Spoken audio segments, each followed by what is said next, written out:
اعوذ باللہ من الشیطان الرجیم، بسم اللہ الرحمن الرحیم۔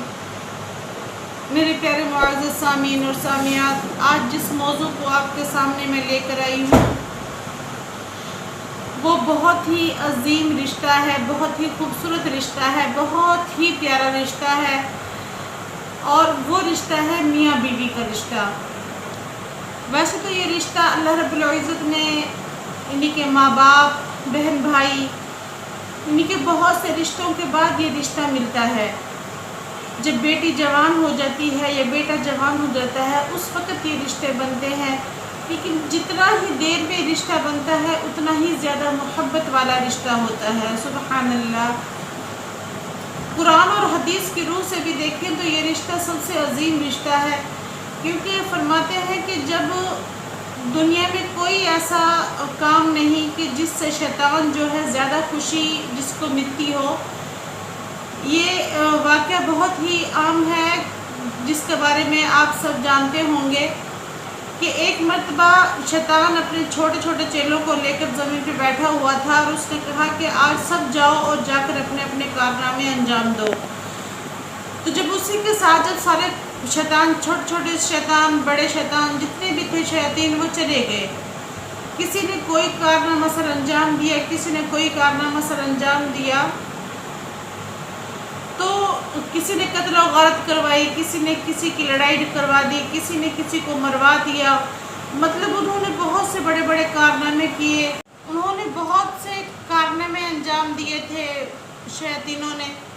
لیکن ایک شیطان جو ہے پیچھے خاموشی کے ساتھ بیٹھا ہوا تھا، تو اس بڑے شیطان نے پوچھا کہ تم نے ایسا کیا کیا ہے کہ جو تم اتنی خاموشی کے ساتھ بیٹھے ہوئے ہو؟ تو اس شیطان نے جواب میں کیا کہا کہ میں نے تو آج چھوٹا سا کام سر انجام دیا ہے۔ اس نے کہا کہ تم نے ایسا کون سا کام کیا ہے جو تم اتنے مایوس ہو؟ اس نے کہا کہ کچھ نہیں، بس دو میاں بیوی کے اندر میں نے لڑائی ڈلوا دی، جس کی وجہ سے ان کی نوبت جو ہے نعوذ باللہ وہ طلاق تک چلی گئی ہے۔ تو وہ شیطان بہت ہی خوش ہوا، تو اس نے کہا کہ ان سب میں اس وقت تم نے سب سے بڑا کام کیا ہے، نعوذ باللہ، یعنی کہ میاں بیوی کا جھگڑا ہونا یا میاں بیوی کی طلاق تک بات جانا، یہ اللہ تعالیٰ کے نزدیک سب سے زیادہ ناپسندیدہ عمل ہے، سب سے زیادہ ناپسندیدہ عمل ہے، کیونکہ شیطان جو ہے سب سے زیادہ خوش اس وقت ہوتا ہے جب نعوذ باللہ جب یعنی کہ طلاق جو ہے، طلاق جیسا لفظ زمین پر لیا جاتا ہے۔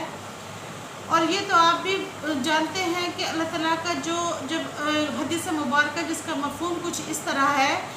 کہ جب زمین پر کسی جوڑے کی طلاق کا ذکر کیا جاتا ہے یا طلاق ہوتی ہے، تو اللہ تعالیٰ کا عرش جو ہے،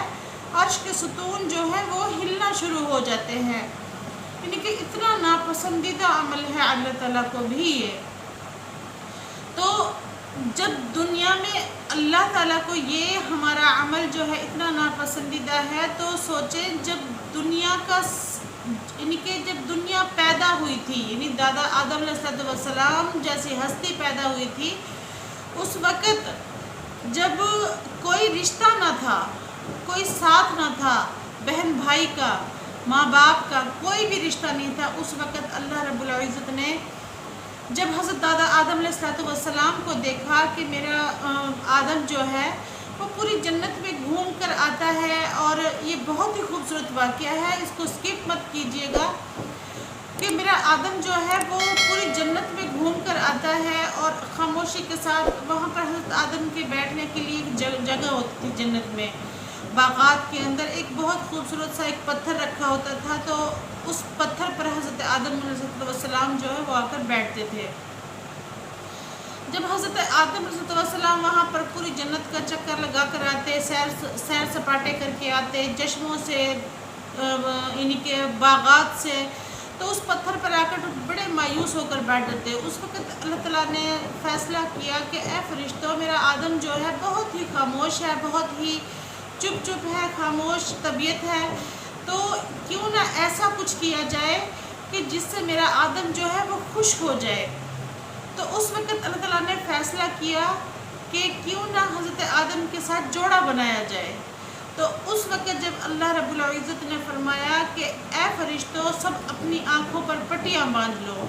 یعنی کہ حضرت تمام فرشتوں کی آنکھوں پر بھی پٹیاں باندھ دی گئی، حضرت دادا آدم علیہ السلام کو بھی سکتے میں کر دیا گیا، یعنی کہ ان کو بھی اس وقت بے ہوشی کی سی حالت میں ان کو لایا گیا۔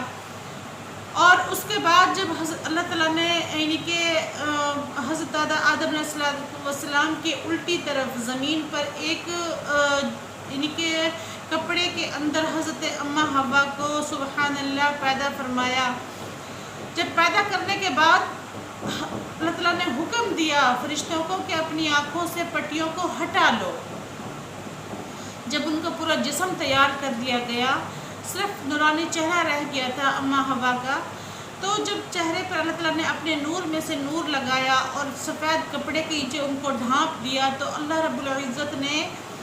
پھر فرشتوں سے کیا کہا کہ اے فرشتوں اپنی آنکھوں سے پٹیوں کو ہٹا لو، اور آدم کو سکتے سے ہٹا لیا گیا۔ جب حضرت آدم کو سکتے سے ہٹایا گیا تو حضرت آدم سے فرمایا کہ اے آدم یہ دیکھ یہ کیا ہے، یعنی کہ جب سفید کپڑے میں جو لپٹی ہوئی